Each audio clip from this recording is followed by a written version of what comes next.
Bueno, agradezco a todos los presentes, amigos, a todos los que se acercaron, también con todo lo que implica trasladarse, ¿no?, en la ciudad. Así que muchas gracias. Bueno, yo voy a hacer todos los agradecimientos después. Y no, bueno, escribí unas líneas, pero la idea es ir hablando, no leyendo. Iluminado Artificios fue un libro que empezó a gestarse hace mucho tiempo, podemos decir, en los diálogos que teníamos con Mercedes informales. Desde la primera charla de café en Clásica y Moderna, que ya no está. El vínculo con la poeta no fue un vínculo que tuvo que ver con ni la academia, que es el lugar donde yo me muevo, ni tuvo que ver con alguien que nos presentó. Yo fui como lectora de su poesía a conocerla y pasarle mis libros. Y ahí se gestó una amistad de lecturas, de comprensiones, de afinidades que nos sorprendían. Después le hice una entrevista para una compilación que salió en la facultad, muy hermosa, la entrevista, y ahí entré de otro modo a su poética desde una guía que ella da en esa entrevista que me hizo entrar por completo en su poesía y en su cosmovisión poética. Y después la invito al Atlas, al Atlas 2, es a la primera poeta que invito. Y fue tal el entusiasmo que ella manifestó que en una semana estaba su isla pensada, imaginada y escrita, cosa que fue como un envión de deseo, y yo dije sí. Si me dijo que sí, ya está la isla lista, y ahí empecé a invitar a los demás, porque era como, sí se puede hacer tranquilamente el proyecto de las islas, porque en una semana la inventó, la diseñamos, todo, bueno, y así fui invitando a los otros amigos. Lo que me conecta con Mercedes es el deseo de poesía, que en la pandemia fue fundamental para las dos, para sostener lo difícil que fueron las distintas etapas desde el 2020 para acá. Hoy, esta semana es un aniversario personal complicado para mí, así que el milagro de que haya salido el libro es un iluminado artificio. Gracias, Mercedes, por abrirme las puertas de tu poesía. Conciliación o celebración de la belleza. Prosas como mares fecundos, no hay frontera, no hay término que separa reflexión y emoción, discernimiento y evidencia. La intuición penetra el hontanar de enigmas que nos cerca, como el camino define la dirección y el sino de lo vivo, y la penuria, el empleo de lo que está por ser, trama y urdimbre. La vida es ese destiempo, esa fatiga, siempre a flor de piel, ese campo llagado, acometido, esa hendidura, ¿No viste cómo deviene la noche al final de la frase hilada en la vigilia? ¿Cómo deviene el día, el desliz que delata el sueño siempre sofocado? El silencio y el ritmo lo mismo son, desnudez y memoria, el infinito y el viento. Y las voces y los ecos, el trepitar del Big Bang o su repliegue vibrando aún en cada iluminado artificio, la misma cosa son, el mismo don, el mismo bien. Ha dado sortilegio. Un poema de Diario Ínfimo del 2016 de Mercedes Rofé. Primero, la poesía. Antes que el autor, que el crítico, el lector, el mercado, la editorial, el mundo. Iluminado Artificio es un libro que empezó en plena oscuridad. En el búnker de la pandemia y en los subsuelos personales. En la intimidad de los días sin luz pudo encenderse una llama, como dice Bachelard en su ensayo, y el espacio poético se abrió para que la imaginación se expandiera en un muy breve pero intenso deseo de crear, de componer, de remontar el tiempo padecido, de compilar textos dispersos en una alegoría cuyo centro era la poética de Mercedes Rofé y la conexión con mi deseo. Experiencia de curaduría y diálogo con el artista y su archivo crítico. ¿Qué más podía pedir en plena oscuridad? El proyecto de armar un libro de ensayos sobre la obra de Mercedes era la posibilidad de reconstrucción más bella. El diálogo con ella tiene su historia de afinidades, amistad, transferencia sanadora, encuentro con poetas nuevos. Este libro mapea mi lugar como poeta y crítica, investigadora de teoría literaria, antóloga y curadora de arte también, y eso lo descubrí también gracias a Mercedes y este libro, ¿no? Lo que hice es un trabajo de curaduría y no una simple compilación. Los autores que forman parte de este territorio, poetas, críticos, académicos, filósofos, ensayistas, periodistas.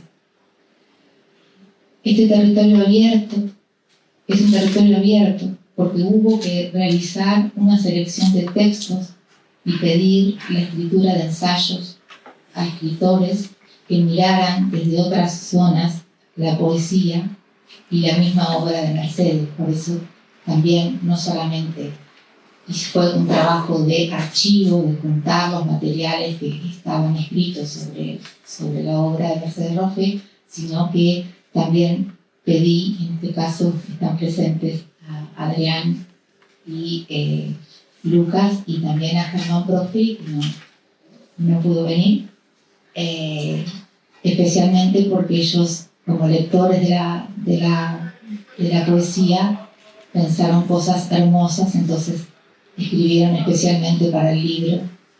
Eso también fue, a eso me refería con curar el texto, ¿no? La poesía también pedía, y también era una decisión mía, el montaje, las decisiones que se van tomando en el mismo camino dentro de un espacio determinado y que tienen que ser armoniosas esas selecciones de textos. Tenía que promover enlaces entre textos disímiles en tono y en perspectiva. Tenía que presentar la cosmografía de una poeta que sigue escribiendo, y seguía escribiendo mientras yo armaba el libro. Y sacó libros después de que este libro fue cerrado. De una poeta que circula en el campo literario desde la lírica, desde la prosa poética, inventando géneros también y transgrediéndolos, como son, por ejemplo, las glosas, que es un claro ejemplo de su transgresión lírica. Y bueno, fue un desafío, ¿no? No es lo mismo compilar un archivo ya dado que te dan para armar y tramarlos en un montaje, sino que es una poeta que yo considero faro en el campo de la poesía argentina, aunque viva lejos, y bueno, productiva y deseante. Mientras estábamos charlando sobre ese archivo, Mercedes sacó en la editorial digital Vuelo de Quimera un maravilloso libro de fotografías propias sobre Víctor Hugo, una joya, y ahí me di cuenta que estaba yo haciendo también un trabajo curatorial, que la misma poesía y el modo en que Mercedes trama poesía y plástica, poesía y fotografía, como ella es fotógrafa, me estaba llevando a mí a un trabajo distinto. Ya no era antologar, ya no era compilar, sino que también había una fuerte relación entre el libro y las imágenes, ¿no? Entonces, Iluminado de Artificio es un faro, como lo es Mercedes, en el campo también de la investigación sobre estudios líricos. Es un libro que cruza también los ensayos, el ensayo que es, yo me di cuenta que el libro tiene los mismos cruces que tienen mis distintas improntas en mi posición profesional, digamos, ¿no? Poeta, profesora de la facultad, investigadora de teoría literaria, pero que más allá de eso me interesaba el cruce, no dejar ese tono afuera. Por eso elegimos la editorial Edubín, que es una editorial de la Universidad de Córdoba, que también es una editorial que trabaja colecciones académicas muy fuertes, pero también deviene hacia una zona que a mí me interesa, que es lo ensayístico, lo literario, ¿no? Y entonces era la editorial justa, también lo era en ese momento Edul, que es una editorial con la que yo tengo mucha relación, pero con la crisis del papel no podían editar este libro en papel. Para terminar, después pueden leerme en el prólogo, pero quiero leer el comienzo del prólogo, que es una especie de resumencito de la experiencia de empezar a escribir y empezar a armar este hermoso libro. Breve historia de la luz y las sombras, y le puse el prólogo, que si bien es el prólogo para este libro, también es una teoría óptica que yo vengo pensando respecto de toda la poética de Mercedes, que es una breve historia de la luz y las sombras, tanto en la pintura, en la imagen, como en la poesía. La llama de una vela. Escribe Gastón Bachelard en La llama de una vela. Antaño, en un tiempo olvidado, hasta por los sueños, la llama de una vela hacía pensar a los sabios, ofrecía 1000 sueños al filósofo solitario. Sobre su mesa, al lado de los objetos prisioneros en su forma, al lado de los libros que lentamente instruyen, La llama de la vela convocaba pensamientos desmedidos, suscitaba imágenes sin límites. Para un soñador de mundos, la llama era entonces un fenómeno del mundo. Se estudiaba el sistema del mundo en gruesos libros y he aquí una simple llama, o paradoja del saber. Viene a ofrecernos directamente su propio enigma. La experiencia de lectura de la poesía de Mercedes Roffé está cifrada en ese enigma que abre la llama de una vela en la oscuridad. Un misterio inacabado y lúcido, una mirada imaginaria infinita sobre el mundo, un lenguaje luminoso que no cesa de decir, que desprende chispas de sentidos cuando las imágenes arden en el poema, en la página.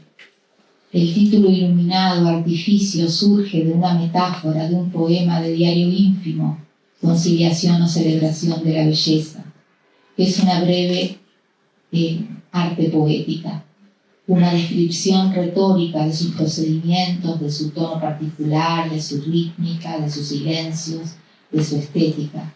En él también el sujeto lírico se interroga sobre las estrategias de la representación poética del mundo, sobre los límites de la lengua poética y su traducción imaginaria, y en términos de Katherine Rain, la utilidad de lo bello. Así, el poema de Roffé ilumina el texto y la compilación. Bueno, siempre hago lío con las hojas. Ahora sí, quiero agradecer a los que me acompañan y forman parte del libro y que están acá, amigos personales queridos y admirados por mí. Bueno, a Mercedes, por supuesto, el agradecimiento más amoroso, y sé que está contenta y feliz por el libro, y eso me pone a mí también muy feliz. Y por suerte se dio también el milagro de que coincidiera con su estancia en Buenos Aires, con Marta, así que también es una alegría. Y bueno, lo que también quiero agradecer es a la editorial Edubín, formalmente, a Javier, se me mezclan los Javieres, perdón, a Carlos Gacera, porque tengo a Javi enfrente, y es editor, por eso me confundí, es mi editor también. Primero, antes que Carlos Gacera, es él. Carlos Gacera, Emanuel Molina y todo el equipo de Edubín, por el trabajo hermoso de edición, por también podemos decir, el acompañamiento en momentos donde, bueno, titubeaba la letra, pero porque no había papel. Y hubo un difícil momento en el que no sabíamos si iba a salir o no, y pusieron toda su energía para que el libro saliera hoy. Así que agradezco muchísimo a Edubín y también quedó preciosa la edición en todo sentido. Así que bueno, no tengo más que gracias a los que me acompañan. También quiero agradecer a Caudé por este espacio. Y bueno, después que puedo volver a agradecer después de que hablen. Y bueno, muchísimas gracias a los amigos por acompañarme. Gracias.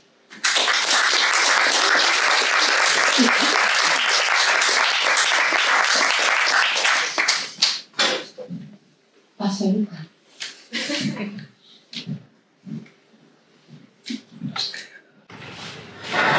Hola a todos.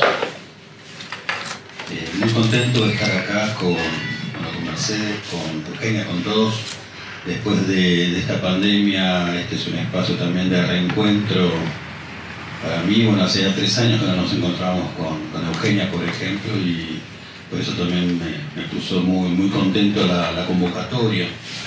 Por otra parte, también quería agradecerle a Eugenia que me haya llamado para escribir un texto sobre la poesía de Mercedes, que realmente me parece una de las voces más interesantes y potentes que hay. Y cuando me convocó, lo primero que le dije que quería trabajar sobre este libro, La ópera fantasma, sobre todo porque soy bastante melómano, conocía 2 óperas de Tan Dun y sabía que el libro tenía ciertos ecos justamente con respecto a esa obra, y también, bueno, toda la especie de puntas que va tirando el libro con respecto a muchísimas obras de nuestra contemporaneidad o del siglo XIX, estoy pensando en Redón, etc. Por eso hablaba de cartografía, memoria y cartografía en este texto. Y cartografía no como un plano de 2 dimensiones, sino como una especie de palimpsestos de mapas que se iba formando en este libro. Era uno de los aspectos que a mí más me interesó. Y sobre todo ese entrecruzamiento entre poesía, música, por un lado poesía y artes plásticas, y también toda la serie de discursos metatextuales, metapoéticos, una extensa reflexión acerca de esas posibilidades que tiene el lenguaje poético, también no solamente para hablar de ciertas experiencias y demás, que creo que eso quizás sea lo menos atrayente, sino la posibilidad que tiene de hablar de otras manifestaciones, como en este caso la ópera, por ejemplo. Otro aspecto que tiene que ver con esta cartografía es el eco que uno puede ver en este libro de Mercedes, el eco con el género ópera mismo. Es decir, piensen ustedes que la ópera nace desde una mala lectura de lo que es la tragedia. Parece que estoy dando clases, pero bueno, más o menos le sale ahí el profesor. Y es una superposición de distintas disciplinas artísticas, y creo que este libro, el título del libro, está dando también cuenta de esta superposición, y eso me pareció algo fascinante. Pensaba leer justamente algunos fragmentos de lo que escribí para el libro Iluminado Artificio. De los primeros poemas que abren la serie, digamos, la primera parte del libro, esta primera serie que se llama El lago, Chances Are, el blanco de la hoja ocupa un lugar central que se va reconfigurando en los siguientes poemas. El espacio es medular para ver cómo las palabras empiezan a elegir sus relaciones, a permanecer en una serie de sentidos y a conducir al lector a una especie de vértigo espectacular. También ese espacio blanco que es silencio se vuelve interrogación de sentido. Se transforma en una pregunta cuya respuesta es siempre sugerencia. El escenario de papel reúne de estas maneras aquellos fantasmas que están anunciados en el título. Hay algo aún sin forma que llama a su conformación. Leemos en el comienzo del poema Ronda: entendimiento cóncavo del vacío, silencio, muerte, sueño. Allí donde nada se dice se enuncia lo que se desconoce. Es en ese punto donde Mercedes va estimulando las conexiones con el mundo material que rodea cada uno de sus poemas. Son relaciones necesarias entre una obra y otra, entre un lenguaje y otro, como una especie de traducción oblicua y no lineal de la percepción en la palabra poética. Y así va creando una cartografía de conexiones idiomáticas con autores, con pinturas y con música, del mismo modo en que Tan Dun mezcla elementos varios en diferentes registros sonoros. Y sobre esto me parece interesante, lo de los registros sonoros del libro de Mercedes, ¿no? Y pensando en esto, quería tomar también un poema de la segunda parte de Teoría de los Colores, que claro está, es un eco al ensayo de Goethe, donde podemos leer un poema que es uno de los que más me gustó de este libro. Se llama L'œuf, el huevo. Huevo, taza. El horror de los ojos no es lo peor. La boca, la falta de boca, la asfixia, esa falta de... ¿Qué se ve en la imagen ideada por Redon? En el poema que recién citamos, no solo ese huevo que observa detenidamente, no solo sus ojos, sino aquello que se ha desvanecido y está ausente de la imagen. Se presiente en esa ausencia la asfixia y también lo que falta, lo que la misma sintaxis del poema hace permanecer en el blanco y en el abierto del texto. Pero también la falta de boca es la imposibilidad y la falta de emisión de voz, pero no de la palabra. La segunda parte del libro, la ópera fantasma, se divide en dos secciones donde se establece, por un lado, una serie de relaciones entre la palabra y la pintura, como habíamos señalado recién. Teoría de los colores, o también entre la palabra y la música, El pájaro de fuego, que es la pieza de Stravinsky. Y también, me parece, en esta superposición hay un elemento que no podemos dejar de considerar, es que El pájaro de fuego también es uno de los cuentos populares rusos, que había compilado Afanasiev en el siglo XIX. Entonces, uno va leyendo los textos de Mercedes y va como entrando en una especie de acumulación de sentidos, y a partir de ahí también creo que se proyecta de manera muy interesante justamente su poesía, y no desde la mera erudición, sino que todo eso se mantiene desde la poeticidad del uso del lenguaje.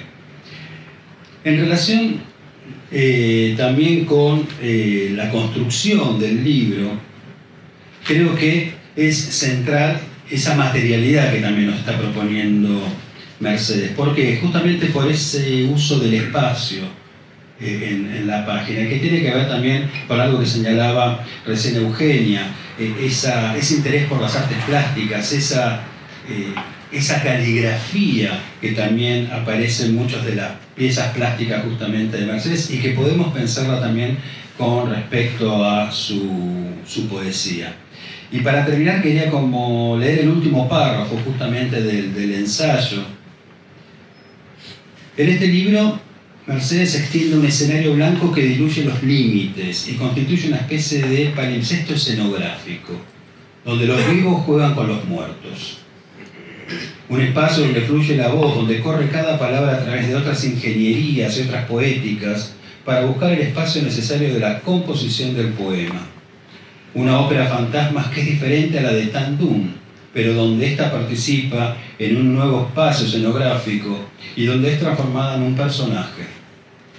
Las obras citadas, entre comillas, porque no solo son tan citadas, sino también están apropiadas justamente por el texto de Mercedes, son, en esta puesta en escena, personajes que dialogan y personajes que crean un laberinto en un escenario incierto de niebla y luz, de oscuridad y ritmo, de silencio y búsqueda, pero también y sobre todo, y esto justamente tiene que ver con esto que sostiene el lenguaje poético de Mercedes, sobre todo sugerencia y ambigüedad.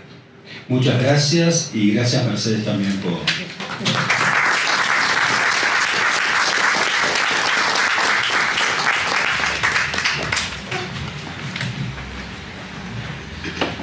Bueno, buenas noches. Primero quiero pedir disculpas a la mesa y al público por la demora. Tuve una llegada un poco accidentada, pero no romper nada ahora tampoco. Bueno, contento de estar acá, contento de poder ver gente reunida, querida. Más en estos días que hubo noticias tristes para la poesía y bueno, poder estar acá y compartir la salida de un libro es ya de por sí un hecho celebrar, ¿no? Bueno, yo también iba a leer un fragmento del texto que figura en el libro que yo escribí sobre Carcaje, que es el que seleccionaste. Pero bueno, leyendo un poco tu prólogo, Euge, y hojeando el libro, hojeando no, porque recién lo tengo ahora, pero tiene el PDF, se le ocurrieron algunas cosas y escribí unas notas que las voy a leer ahora.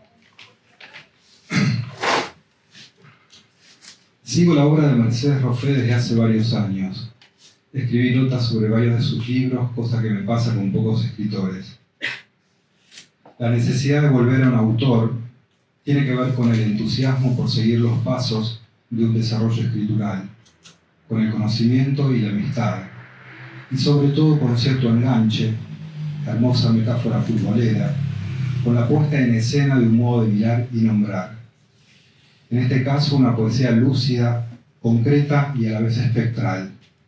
Y su otra cara, la de la reflexión desplegada en los ensayos en torno a la poesía, no solo como saber y como práctica, sino como una forma de vivir. Muchas veces hablamos con Mercedes sobre qué significa la famosa voz de un escritor, sobre aquellos poetas cuyo estilo es una especie de marca, algo característico que se mantiene libro a libro, aunque cambien los temas o proyectos, los que es visto en general como un valor. Y el caso de otros en los que al contrario, esa voz va mutando, no es identificable sin más. Escritores que hacen de cada libro una aventura, una búsqueda que implica arriesgar la forma de decir. Al respecto, Euge Stracali consigna en el prólogo del libro que hoy presentamos una respuesta de Mercedes en una entrevista, donde dice: yo no diría que cada poeta tendría que desarrollar conscientemente algún rasgo en particular, pero sí que de cada poeta espero una voz que no sea intercambiable con la de otros. Volviendo a tu pregunta sobre mi poesía, para mí la sensación más persistente es que mis libros son muy diferentes unos de otros, algo que siento cada vez que surge la oportunidad de publicar una antología. Siento que el paso de un grupo de poemas al siguiente resulta un poco abrupto. Por otro lado, Rodolfo Hasler, a quien también cita Eugenia en el prólogo, dice: existe un hilo musical que recorre su obra, que va de libro en libro a lo largo ya de tantos años, revelando la coherencia de una escritura única, personal y sobre todo, y esto es un gran valor a destacar, siempre en respuesta a una extrema necesidad. Y subrayo esa palabra necesidad. Edgar Wiley había desarrollado a fines de los 50 el concepto de forzosidad. En uno de sus ensayos decía: no creo haber escrito nunca en respuesta a un programa trazado de antemano, pero tampoco creo que mis ideas poéticas hayan surgido después de haber escrito mis poemas como consecuencia de una reflexión sobre mi obra poética. Me inclino a pensar que ambos tipos de actividad fueron simultáneos. Experimentaba la necesidad no ya de programar mi poesía, sino de fortalecer y disciplinar mediante la reflexión la experiencia que deseaba cumplir a través de mis poemas. Bueno, y sigue más adelante, un poquito más adelante Wiley. Dice: es evidente que esta necesidad se hace sentir mucho más en los casos en los que alguien se aparta de los caminos sólitos, de las autoridades establecidas y de las vías de comunicación admitidas. Me apresuro a aclarar que no creo en modo alguno en la superioridad estética de los caminos insólitos, y la única justificación que puedo ofrecer de mi propio camino se halla en el hecho muy simple y muy verdadero de que no hubiese podido ni antes ni ahora escribir de otro modo, escribir otra clase de poesía. ¿De qué se trata esta forzosidad de la que habla Wiley y que permite reconocer, a unas sabiendas de lo cambiante y subjetivo que pueda resultar esto, a un verdadero poeta? El mismo Wiley parece dar la respuesta un poco más adelante cuando dice: se trata de determinar si el poeta ha cumplido una experiencia poética y por ende si su poesía propone realmente una experiencia poética. Leer a Mercedes Roffé es tanto una vivencia estética que sucede cuando uno tiene el libro entre las manos, como una creación extramuros, que sigue interpelándonos cuando nos alejamos. ¿Hay acaso para un poeta una pretensión más ardua y verdadera? Creo que estos ensayos y notas críticas sobre su obra no son otra cosa que eso, las reverberaciones que una voz verdadera produce en diferentes medios, en diferentes cuerpos, latitudes, como la onda expansiva que un guijarro provoca en el agua o en el aire. Correspondencias de un diálogo donde algo se desata y nos pone a pensar, y también nos da ganas de escribir, es decir, nos religa con eso que llevamos adentro y busca quien lo impulse y lo haga sonar. Nada más. Gracias.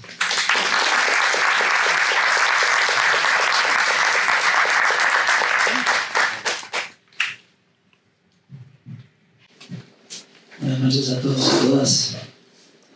Yo llegué último al libro y llegué tarde a la entrega del texto, ¿cómo se llama?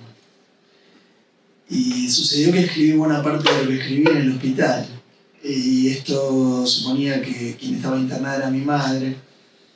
Y no sabía más que lo que tipeaba iba saliendo como salía, y salía incluso como un error extraordinario. Llamé a la obra de Mercedes Diario Íntimo en vez de Ínfimo, y bajo ese error se construye la escritura que produje para este libro. Diario Ínfimo se volvió íntimo. Y entonces no quiero leerles lo que escribí, sino algunas cosas que sucedieron en el proceso de leer el libro completo. Este libro no podría avanzar de otro modo sino por estelas de incertidumbre. En un río que se lleva el tiempo en aleteos intermitentes, como una glosa continua con la sutileza de la levedad a media luz de la vela y en la ilusión de la luz que culmina por residir en la noche, linternas flotantes. Estas escrituras son un conjunto de sucesivas aproximaciones, como una estratigrafía que bordea y roza la roca dura de lo real. Nombres queridos de la pluma se aproximan, algunos muy queridos como Raquel Olea, con quien viví mucho tiempo. Hacen la antecámara vislumbrando destellos en el espacio y trazan los matices de hojaldre en un canto errante. Aproximaciones que dibujan itinerarios y abordajes que calan tapices hechos de memoria, hechos de cartografía e imaginario. Sí, en las páginas se bordea la paradoja y la oralidad, la hendidura y el tapiz, el tocar y el cantar, la ética errante y lo que nos deja sin habla. Las epigrafías entre música, pintura y fotografía, incluso para ser leídas, los rituales y también sus rodeos. A veces milenios caen de su vuelo para revelar una mirada donde habitar el sentido que toca el sinsentido, movimientos del pensar o del sentir en una navegación iluminada. Y entonces tomo las preguntas de Eugenia. Vuelvo por un momento a ese aleteo intermitente que deja restos de sentido. ¿Sobre qué habla el poema? Un dicho latino llega hasta nosotros. Quien corta las flores que las naciones contienen debe saber que extermina las abejas amarillas junto con los astros que las guían.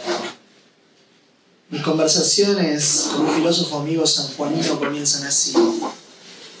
Estaba en Albardón podando rosales y el limonero y me enteré. Los narradores orales latinos de anécdotas de vida son como las arañas que tejen hilos perlados de rocío en el desorden de los sentimientos y los días. Heredaron la filía como la más poderosa invención de instituciones, pero supieron de su límite en la franqueza de la parresía. Toda poética atañe una ética, y al fin, aunque escondida, una política que se cuece al fuego de un acontecimiento. Acontecimiento que no se puede decir ni predecir, porque en ese caso perdería su singularidad. Tal vez pueda decirse en su lugar, y en estas páginas no ceso de leerlo en distintos modos y maneras, en una pluralidad de formas de expresión que el poema dice el don. El don debería ser un acontecimiento. Para que un don sea posible, para que un acontecimiento de don sea posible, es preciso, en cierto modo, que se anuncie como imposible.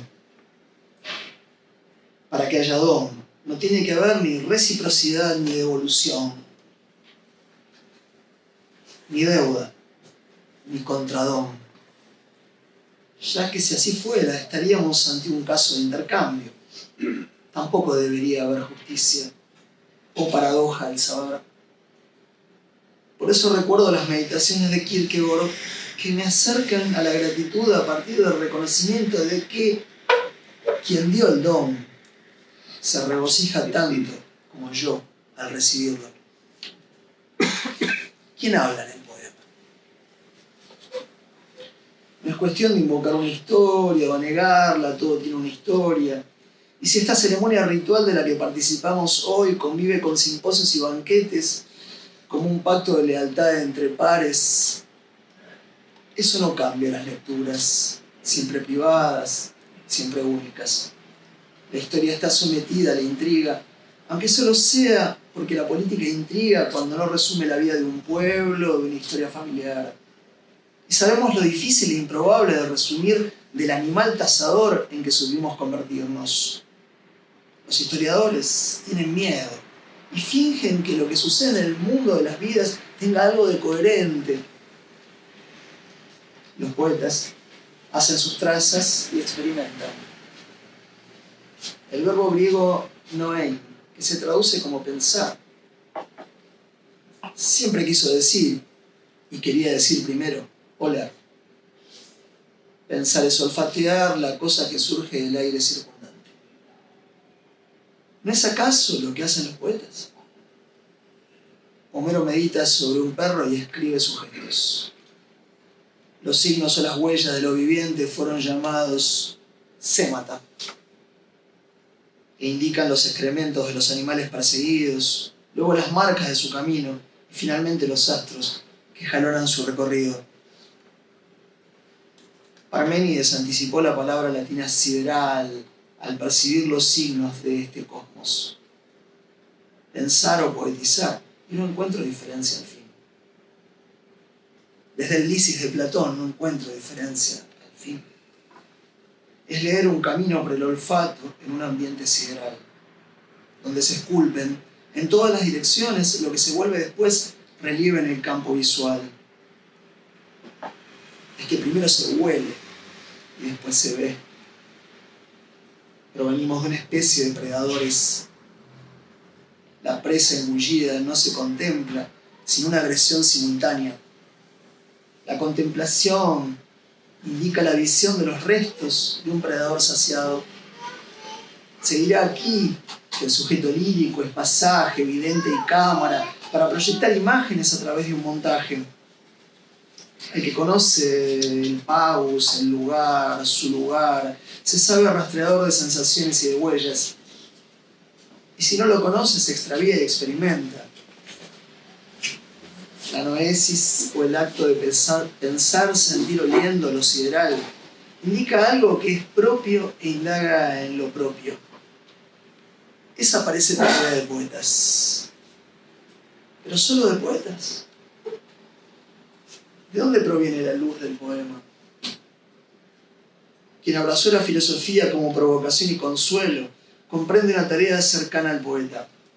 Nunca deja de inquirir sobre el dolor de vivir. Cualquier vida pública o privada tiene un rostro doliente y la filosofía enseña donde el poema acompaña. Asumir y soportar ese dolor sin queja para estar a la altura del acontecimiento de existir.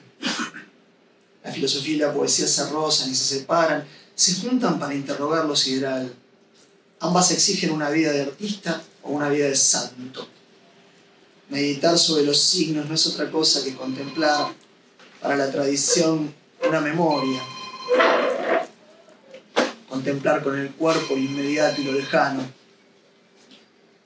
La vida de un filósofo y de un poeta no son vidas especiales. No están eximidas de vulgaridades y de lo común de las existencias terrestres. Trabajan por un botín no atesorable. No son ni sabios ni jueces. Aunque sabemos que no hay lenguaje ni escrito ni hablado sin pretensión de poder, sin presunción de autoridad, sin una cierta voluntad de dominación. Sentir y pensar no son opiniones, ni sentido común ni buen sentido moral. Los antiguos sabían que un sentimiento y pensamiento son unir que no olvida el camino por el que va. Eso significa metáfora. Unir que avanza volviendo. Paradoja absoluta. El término pensamiento, como unir que no olvida, es imposible de concebir sin el regreso. Pensar y sentir son modos de errar, añorando el regreso, que sin embargo se olvida en aquello que se piensa. Gracias.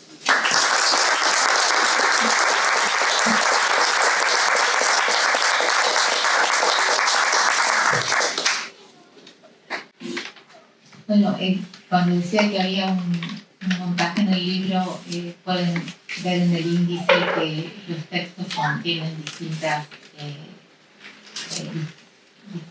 tonalidades, en sentido, texturas, ¿no?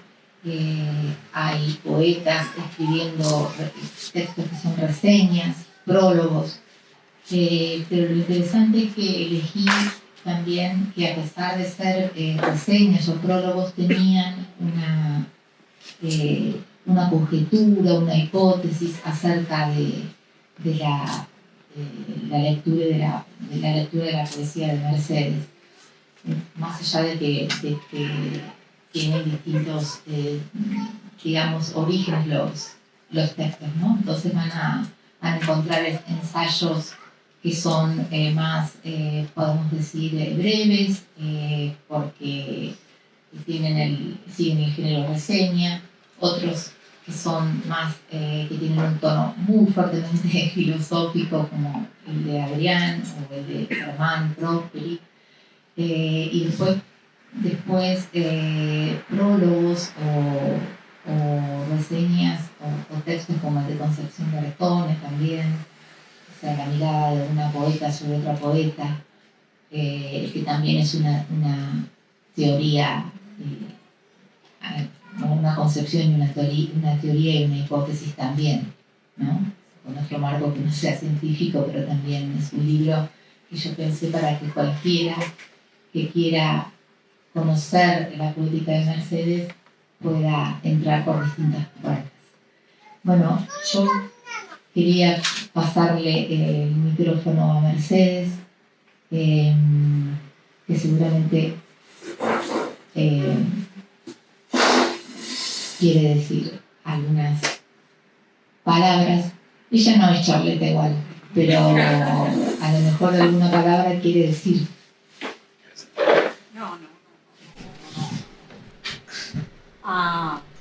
Creo que ya se dio cuenta que estoy demasiado emocionada para decir nada. Más que gracias, enormes gracias a Eugenia, a Lucas, a Mariano Santi, a Domenico Cangi y a todos los que participaron en este proyecto tan lindo, escribiendo antes de que el proyecto existiera, escribiendo después por sugerencia de Eugenia. También bueno, para la editorial, muchísimas gracias a Erubin. Creo que es la editorial perfecta para haber logrado que saliera este libro aquí. Por otro lado, creo que no lo propusimos a ningún otro lado, ¿no? Creo que fue lo primero que pensamos que podía ser y que, bueno, gracias a bueno, también a la trayectoria de Eugenia, que es una garantía. Fue el proyecto aceptado de inmediato con muchísimo entusiasmo.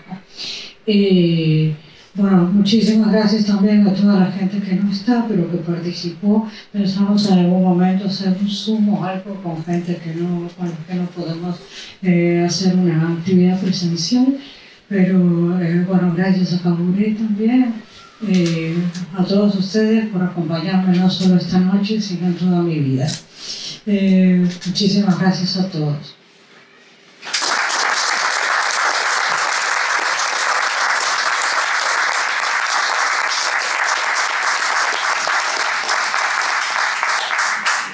Bueno, también hay autores que están fallecidos que participan del libro.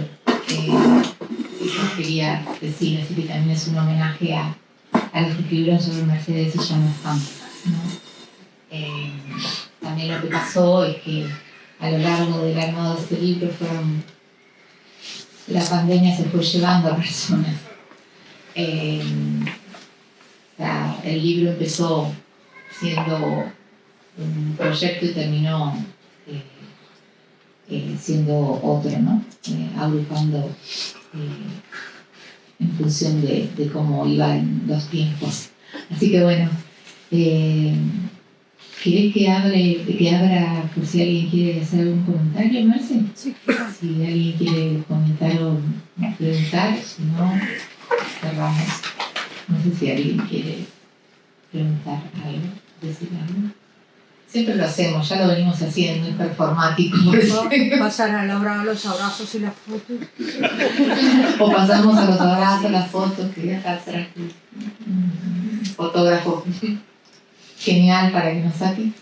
Gracias por la grabación. Bueno, y bueno, sí, ahora es el momento donde nos abrazamos y estamos contentos por estar juntos. Gracias.